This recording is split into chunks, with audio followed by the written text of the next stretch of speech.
ఆసుపత్రిలో వారిని స్మరించుకోవటం అనేది యాక్చువల్గా ఇది అందరూ స్మరించుకోవాల్సిన రోజు ఆయన జన్మదినాన్ని.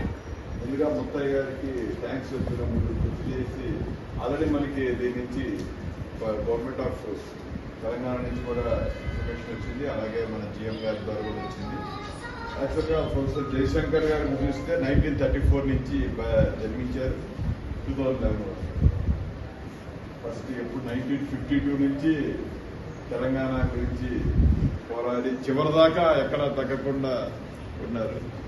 సో ముఖ్యంగా ముందుగా నీళ్లు ఇప్పుడు చూసినట్టయితే కనుక తెలంగాణలో సమృద్ధిగా నీరు అనేది ఉన్నదంటే కనుక వారి యొక్క దీంతోనే ఉన్నది.